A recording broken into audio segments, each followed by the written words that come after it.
Assalamualaikum warahmatullahi wabarakatuh. Bismillahirrahmanirrahim. Alhamdulillahi rabbil alamin. Wabihi nasta'in ala umurid dunya waddin.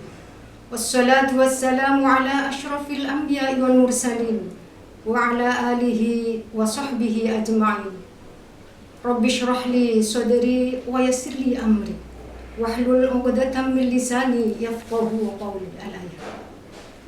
Yang saya hormati ibu-ibu Dharma Wanita Persatuan Kemenak se-Jawa Timur dan pemirsa Ta'dib yang dirahmati Allah.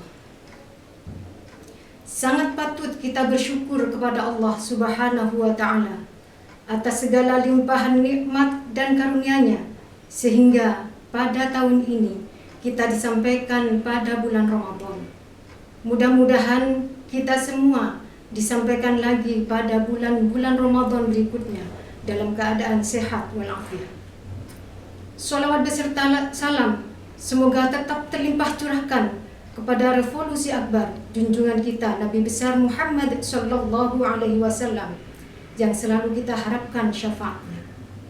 Ibu-ibu Dharma Wanita Persatuan Kemenak se-Jawa Timur dan pemirsa Ta'dib yang berbahagia.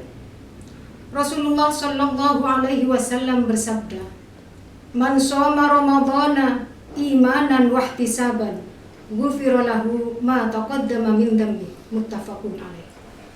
Barang siapa yang berpuasa Ramadan karena didorong oleh keimanan dan mengharap keridhaan Allah, maka diampuni dosa-dosanya yang terdahulu.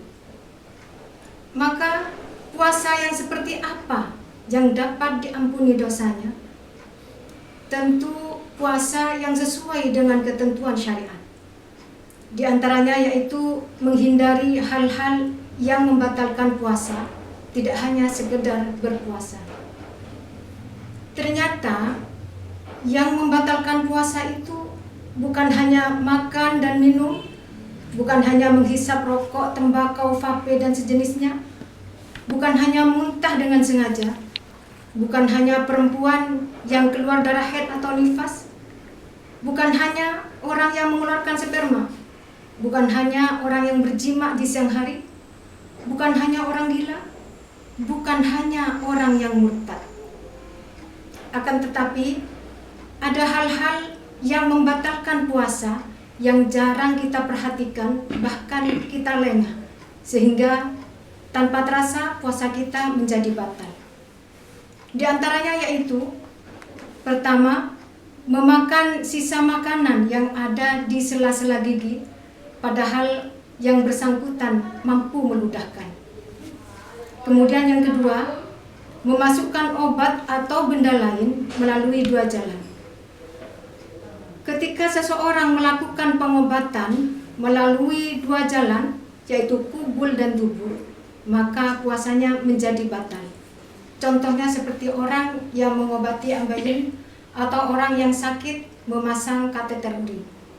Kemudian yang ketiga, bersendawa dengan sengaja atau bersendawa dengan dibuat-buat, lalu keluar sesuatu dari perutnya hingga ke ujung tenggorokan. Kemudian yang keempat, berlebih-lebihan dalam berkumur atau istinsyaq hingga ada yang tertelan dan masuk dalam perut. Kemudian yang kelima, memasukkan kayu kecil ke bagian dalam telinga, sebab bagian dalam telinga secara syar'i dipandang sebagai perut juga. Ini menurut madhab Syafi'i. Kemudian apa yang dilakukan oleh orang yang batal puasanya? Maka menurut madhab Hambali, Hanafi, Maliki dan Syafi'i sepakat bahwa orang yang batal puasanya ketika puasa Ramadan wajib menahan diri tidak berbuka sampai pada saatnya berbuka puasa. Maka ketika wajib, jika dilanggar hukumnya berdosa.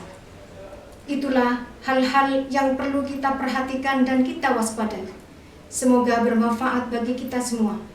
Mudah-mudahan kita diberi kekuatan, kemudahan, kelancaran, dan kesempurnaan dalam menjalankan ibadah puasa Ramadan dalam rangka mendekatkan diri kepada Allah Subhanahu wa Ta'ala dan menjadi orang yang bertakwa. Demikian, kurang lebihnya mohon maaf. Akhiran, wallahul muwafiq ila aqwamit thariq. Wassalamualaikum warahmatullahi wabarakatuh.